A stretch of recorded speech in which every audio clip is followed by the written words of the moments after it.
Bonjour, une nouvelle vidéo toujours consacrée à ce chapitre Sommes-nous naturellement moraux avec ce questionnement sur l'existence du mal radical, du mal absolu. Et puis je me rends compte qu'à ma dernière vidéo, il y a une influence que je n'ai pas évoquée. Là, je viens de me rendre compte. Aujourd'hui, je porte un t-shirt Back to the Future, Retour vers le futur, saga des années 80 aux États-Unis. On retrouve cette situation manichéenne. Pourquoi le grand méchant de l'histoire, Biff, est-il si méchant? On n'en sait rien. Et comme ça, il est bête et méchant. On a l'impression qu'il est né bête et méchant. On apprend dans l'épisode 2 qu'il vit chez sa grand-mère, qu'il a une vie un peu misérable, mais c'est tout ce qui pourrait expliquer la hargne que Biff porte en lui. Et d'ailleurs, pour l'anecdote, c'est assez marrant, quand Back to the Future, Retour vers le futur, a été écrit dans les années 80, ça a été écrit par Steven Spielberg et Robert Zemeckis, eh bien, le personnage de Biff, cet affreux vilain, arrogant et sinistre personnage, de l'aveu même de ceux qui ont écrit cette saga. En fait, c'est pas Steven Spielberg, c'est Bob Gale et Robert Zemeckis qui ont écrit les trois films. Savez-vous qui a inspiré ce personnage ignoble de Biff? Rien d'autre que Donald Trump, qui à l'époque n'était évidemment pas président des États-Unis, c'était un milliardaire extrêmement arrogant qui était déjà très actif dans les médias américains.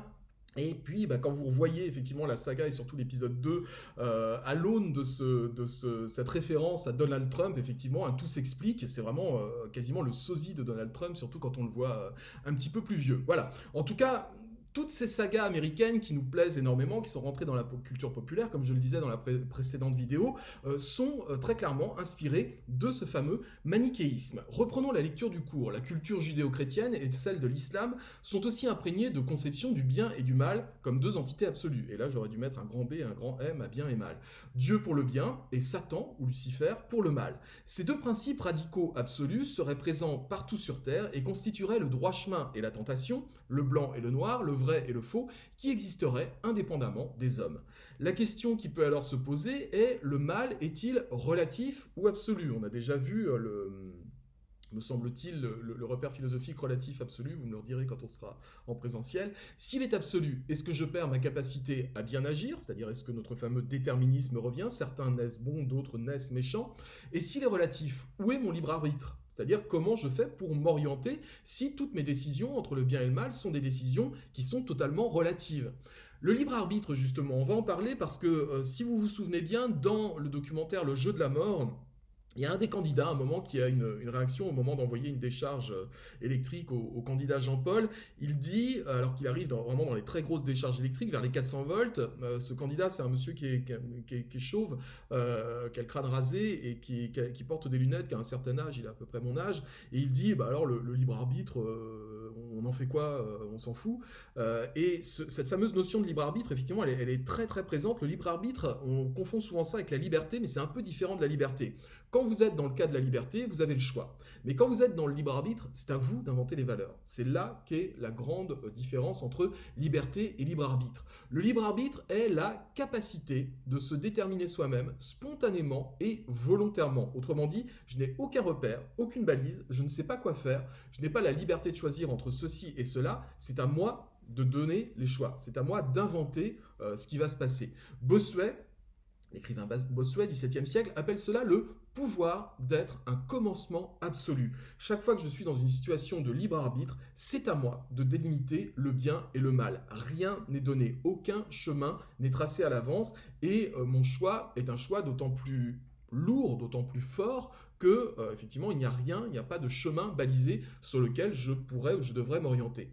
Contrairement à, et là il faut que je descende, l'animal dont l'instinct commande chaque mouvement, l'homme agit par raison, donc par une décision consciente, exclusive à chaque être, unique et originale. Donc dans cette catégorie-là, est-ce qu'il y a un bien absolu, un mal absolu, ou est-ce qu'au contraire, bien et mal sont des notions relatives? On va en venir à cette deuxième notion qui rejoint la boucle bouclée, notre fameuse expérience de Milgram, notre jeu de la mort et la philosophe Hannah Arendt, dont je vous ai déjà un peu parlé, contre l'hypothèse du mal radical, la banalité du mal, selon Hannah Arendt. En 1961, Arendt, qui est juive, est envoyée par le New Yorker couvrir le procès du criminel de guerre Adolf Eichmann à Jérusalem. Eichmann est un des bras droits de Hitler. C'est lui qui a organisé les convois de déportés vers les camps de la mort. C'est donc le principal coupable de ce qu'on appelle la solution finale.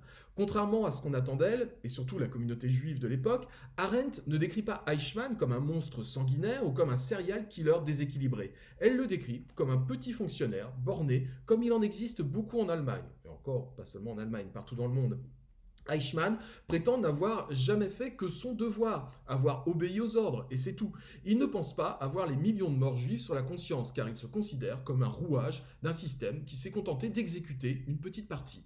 Arendt le croit sincère, et c'est ce qui va provoquer la colère de la communauté juive, qui attend des coupables expiatoires, c'est-à-dire des coupables qui nous rendraient en quelque sorte notre dignité. Un coupable expiatoire, ça consiste à dire c'est lui, c'est à cause de lui, il est totalement mauvais, il est totalement méchant, et si on le tue, eh bien c'est fini, le mal a disparu. C'est pas si simple que ça selon Hannah Arendt, des procès exemplaires et qu'on pende des monstres qui n'ont existé qu'une fois dans l'histoire. C'était l'état d'esprit de l'époque. Dans les années 50-60, on se dit l'Allemagne nazie, c'est une bande de psychopathes qui a pris le pouvoir, des méchants extrêmement méchants. Il suffit qu'on les arrête, il suffit qu'on les pende, il suffit qu'on les tue, et tout ça sera du lointain passé. Ce que nous dit Hannah Arendt quand elle dit au procès d'Adolf Eichmann, ce n'est pas un psychopathe, c'est pas un méchant, c'est juste un type qui a obéi aux ordres, c'est un petit fonctionnaire minable et borné, comme il en existe beaucoup. Et le signal d'alarme que tire Hannah Arendt en disant ça, c'est « mais demain ça peut revenir, demain ça peut revenir ». On trouvera toujours des gens assez zélés pour remplir leurs devoirs. Il suffit de mettre un psychopathe à la tête de l'État et tout le monde suit derrière, exactement comme des moutons. C'est tout le problème pour Hannah Arendt. Tout cela, le nazisme, la guerre, les camps de la mort, cela peut revenir demain, car ce ne sont pas des monstres qui étaient à l'œuvre, mais de simples humains. Alors on verra en cours, quand on sera revenu en présentiel, un extrait d'un film qui a été réalisé il y a quelques années, un film de Margaret von Trotta, c'est un film allemand, mais qui a été tourné aux États-Unis, qui s'appelle Hannah Arendt, tout simplement, et qui retrace l'histoire de ce procès. Je vais vous passer les 10 dernières à peu près minutes du film, où Hannah Arendt, revenue de Jérusalem et ayant sorti une série d'articles pour dire « Arrêtez de penser qu'Eichmann est un psychopathe, c'est pas vrai, c'est un type tout à fait normal comme vous et moi », et Hannah Arendt va se trouver en butte à des critiques énormes. Elle enseigne dans une université américaine. Le doyen de l'université va proposer très fermement à Hannah Arendt de démissionner de son poste parce qu'elle est extrêmement critiquée. Et Hannah Arendt va faire un cours exceptionnel en amphithéâtre où seront présents des journalistes, ses propres étudiants, mais aussi les directeurs de la fac, pour essayer de s'expliquer sur cette prise de position bizarre.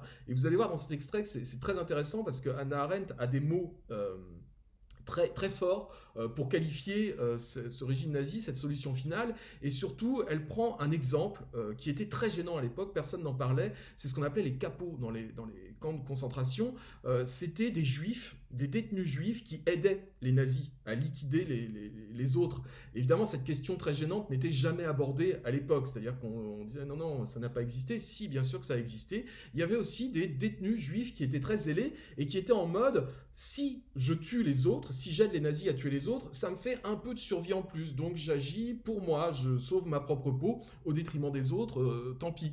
Personne n'avait envie d'être un héros à l'époque, donc voilà. Un autre auteur a beaucoup parlé de ça, c'est un auteur de bande dessinée américain qui s'appelle Art Spiegelman, et qui a écrit une très belle saga sur la Seconde Guerre mondiale qui s'appelle Maus, où c'est les souvenirs de son père, qui a été lui-même en camp d'extermination, et son père raconte des choses atroces qu'il a fait dans les camps d'extermination, indescriptibles ce qu'il a fait, enfin découvrez-le dans la BD Maus. Il raconte tout ça à son fils en disant bah oui, je faisais ça parce que je tenais à ma peau, je tenais à ma vie, et tu vois, je m'en suis sorti, et il a vraiment fait des choses innommables aux autres prisonniers, et du coup Art Spiegelman, c'est autobiographique, hein, sa BD, se rend compte que son papa n'est pas du tout un héros, c'est pas un rescapé glorieux des camps de la mort, c'est un type qui a fait des trucs pas propres du tout pour s'en sortir. Mais à l'époque, évidemment, dans les années 50-60, c'est pas du tout évoqué, et Hannah Arendt est une des rares à mettre ce problème-là sur le tapis, en disant ces juifs, ces capots dans les camps de la mort, étaient comme tout le monde. Ils avaient envie de revoir leurs enfants, ils avaient envie de... Enfin, malheureusement, souvent les enfants étaient aussi déportés, mais voilà, ils avaient envie de s'en sortir, ou du moins même de survivre un jour de plus. Donc ils se conformaient aux ordres des nazis, se mettaient en pilotage automatique et torturaient et tuaient d'autres détenus. Ça aurait pu être eux, c'était pas eux, donc pas de chance, voilà, on le fait.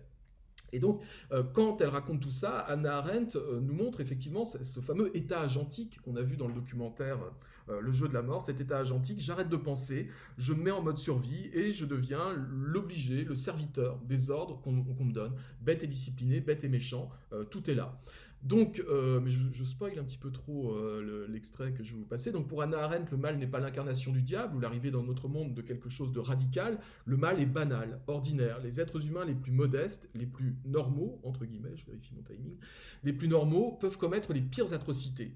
Ce qui est en question dans la morale, ce sont les circonstances dans lesquelles nous sommes placés face à des ordres abjects, par paresse intellectuelle, par peur, par lâcheté, par l'obligation qu'on se fixe de respecter la hiérarchie, nous pouvons devenir des nazis, des exécutants des pires crimes. Donc vous pouvez imaginer le scandale inouï que Arendt a provoqué à l'époque en disant le mal n'est pas du tout absolu, il est relatif à la situation, à notre capacité d'obéissance et à bien des choses.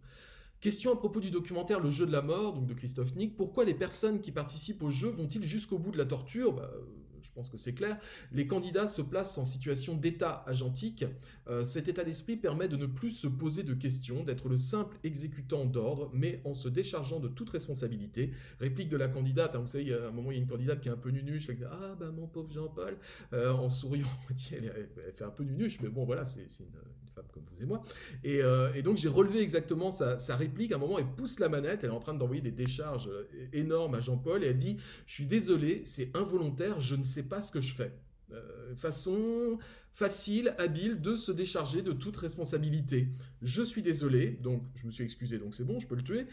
C'est involontaire, mais bien sûr que si, c'est volontaire, parce que c'est toi qui pousses la manette. Et je ne sais pas ce que je fais. Si, tu sais très bien ce que tu fais, mais c'est pas que tu ne sais pas ce que tu fais, c'est que tu ne veux pas savoir ce que tu fais. Et souvent, quand on est dans une situation d'obéissance à des choses comme ça, c'est pas qu'on ne sait pas ce qu'on fait, c'est qu'on ne veut pas savoir ce qu'on fait. On ferme les yeux sur notre propre comportement et on se cherche des petites excuses. Je n'ai fait qu'obéir, j'ai fait ça. C'est ce qu'a fait Adolf Eichmann, c'est ce qu'ont fait les gens du jeu de la mort, mais c'est ce qu'on fait aussi au quotidien dans certaines des situations qu'on peut traverser. Cela rejoint bien ce que dit Hannah Arendt quand elle évoque le fait que Eichmann se réclame de l'impératif catégorique de Kant, mais en modifiant la formule, non pas le formule, c'est pas Jane Baker, en modifiant le formule, agit de telle façon que le principe des actes corresponde à ceux des législateurs de ton pays. Alors, on verra cette partie-là en présentiel. Là, je ne le développe pas parce que c'est un peu compliqué à expliquer. Mais on reverra ensemble ce qu'est l'impératif catégorique chez Kant et la façon dont Adolf Eichmann a détourné cet impératif catégorique kantien. En transformant l'universel en général, Eichmann s'en tire à bon compte. Rendez-vous donc en cours pour expliquer cet impératif catégorique et la façon dont Eichmann s'en sert. La conclusion, je ne vous la lis pas parce que c'est assez simple, vous la lirez par vous-même. On s'arrête là pour aujourd'hui, c'en est tout pour ce chapitre, donc n'hésitez pas à faire la recherche sur universel, général, particulier, singulier, et à très bientôt. Alors en principe c'était notre dernière vidéo en distanciel, Inch'Allah, parce que j'espère que cette situation ne reviendrait pas avec une troisième vague ou je ne sais quoi. Ayons confiance en l'avenir, j'ai l'air d'un homme politique, ayons confiance en l'avenir, et vive la République, vive Saint-Jean, à très bientôt en présentiel. Je pète un câble moi.